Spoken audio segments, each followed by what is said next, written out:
কিশোরগঞ্জের ঐতিহাসিক পাগলা মসজিদে এই যাবৎকালের সব রেকর্ড ভেঙে টাকার পরিমাণ দাঁড়িয়েছে 9,17,80,687 টাকা।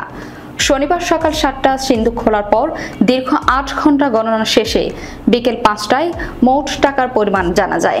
এ নিয়ে এ পর্যন্ত মোট দানের পরিমাণ দাঁড়ালো 89,93,54,263 টাকা, যা স্থানীয় একটি ব্যাংকে জমা রয়েছে। কিশোরগঞ্জের অতিরিক্ত জেলা প্রশাসক মিজানুর রহমান কালবেলাকে বিষয়টি নিশ্চিত করেছেন। জানা গেছে 4 মাস 11 দিন পর শনিবার 11টি দান সিন্দুক খোলা হয়।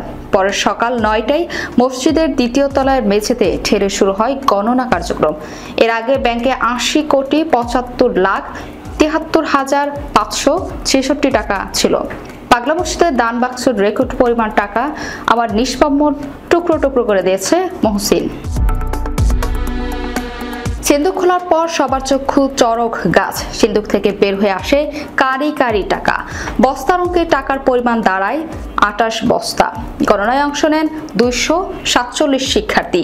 এ সময় টাকা গণনার কার্যক্রমে জেলা প্রশাসনের 24 নির্বাহী ম্যাজিস্ট্রেট, 10 শিক্ষক, 11 সেনা সদস্য, 30 পুলিশ সদস্য, 10 আনসার সদস্য, 80 জন ব্যাংকের কর্মকর্তা কর্মচারী উপস্থিত ছিলেন।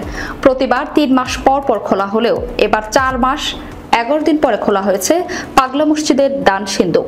পাগলা মসজিদের দান বাক্সের রেকর্ড পরিমাণ টাকা প্রসঙ্গত, পাগলা মসজিদের দান করলে মনোবাসনা পূরণ হয় এমন বিশ্বাস থেকে মুসলমান ছাড়াও বিভিন্ন সম্প্রদায়ের লোকজন এই মসজিদে দান করে থাকেন। আর এর জন্য দেশের বিভিন্ন প্রান্ত থেকে মানুষজন দান করতে ছুটে আসেন।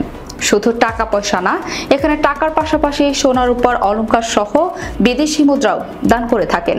প্রতিদিন বিপুল সংখ্যক গবাদি পশু, হাঁস মুরগি, ফল ফলাদি, মোমবাতি ও ধর্মীয় বই দান করে লোকজন।